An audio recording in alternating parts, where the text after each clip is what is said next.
Hey, in this video, I'll show you a few ways to recover your deleted iPhone photos and videos in 2021. It's actually a very simple tutorial. And as I said, there will be multiple ways, all free, no real software required, some stuff that you can download from the App Store, but it's always free, always legitimate. So if you appreciate me making a video just like this, you can go ahead and give me a like for the YouTube algorithm. You can subscribe if you are new, and hey, if you have any questions whatsoever, let me know in the comment section down below. I would love to help you out. And by the way, comment down below which country are you watching this video from, because I'm really curious to know. We have people from all over the world that want to know where you are from. So what you want to do is actually go, and the first thing you can do is check if you have any backup of those photos and videos.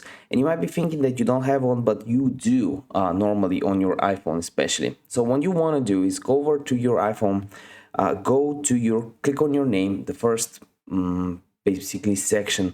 And from there, you want to click on the iCloud button. It's right here. Click on iCloud. And here, when it loads up, it might take a few seconds. You want to go down to iCloud backup. For me, it's on, and it's on, I think, by default. So you click here, and as you can see, I have a backup 2 hours ago. It's 2 p.m. now. 2 hours ago, in 7 minutes, I got a backup automatically.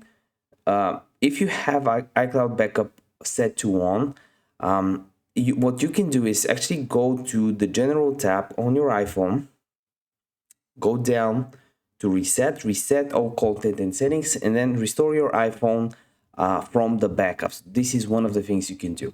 Another thing that you can actually do is go to your photos, and sometimes, and I mean most of the times, you can find your deleted photos and videos in the recently deleted tab right here. Just click on recently deleted or the hidden tab, and you should see it.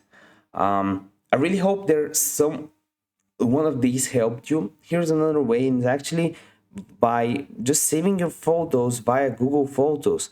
If you go in the App Store and add in Google Photos, for most of you, they might be automatically synced there. Google Photos, let's type it in. Here it is, and I've got it open automatically. Basically, I don't want to show you my photos, but yeah, I really hope one of these guides helps you. If it didn't, comment down below. Try to help you out in the comment section down below. I try to reply to every single comment. Like the video for the algorithm, and I want to see you in one of the next videos.